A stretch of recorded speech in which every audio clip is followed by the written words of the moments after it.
உண்மையான ஒரு அறிவை நம்ம அடைகிறதுல ரொம்ப தடுமாற்றம் இருக்கிறோம். மயக்கம். நம்ம எல்லாருமே ஒரு மாயையில் இருக்கிறோம். மாயை என்பது இருப்பதை இல்லாததாகவும் இல்லாததை இருப்பதாகவும் நினைக்கக்கூடிய ஒரு அறிவு.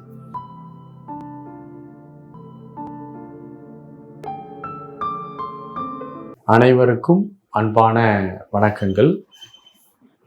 ஆன்மீகம் அப்படிங்கிற ஒரு விஷயம் வார்த்தைகளால் நம்ம நிறைய குழப்பிக் கொள்கிறோம்.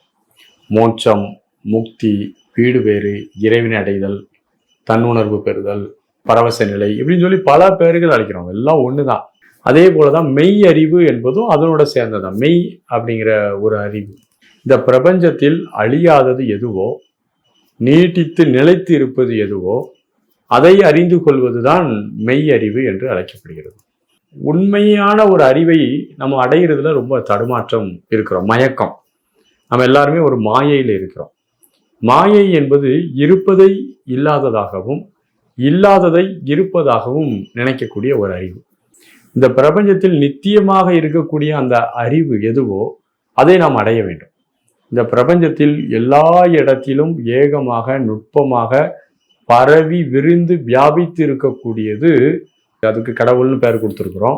அது அணு முதல் அண்டம் வரை அனைத்திலும் அது ஊடுருவி இருக்கிறது.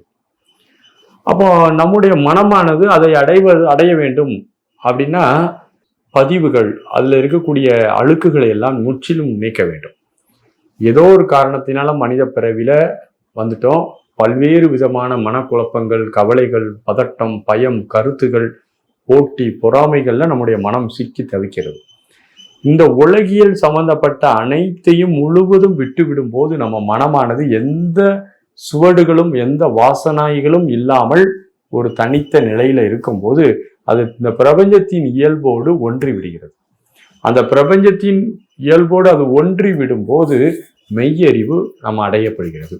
அப்போ இந்த அடையக்கூடிய நபரும் தன்னை இந்த முதல்ல நம்ம என்ன செய்வோம்னா, நமக்கு படர்க்கியாக இந்த பேர் உணர்வை உணர்வோம். இது ஒரு முதல் நிலை. அதுக்கப்புறம் பேர் உணர்வும் நம்மளும் வேறுபட்டதல்ல என்ற உணர்வை உணர்வோம்.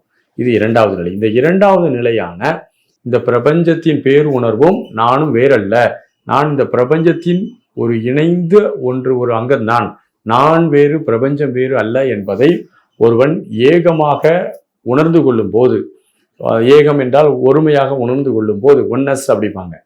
இனிது இனிது ஏகாந்தம் இனிது என்று அவை சொல்வது போல அந்த ஏகாந்த உணர்வை ஒருவன் தன்னுடைய உணர்வாக ஒருவன் பெறுகிறானோ அவன் மெய்யறிவை அடைந்தவன் என்ற ஒரு பொருள்.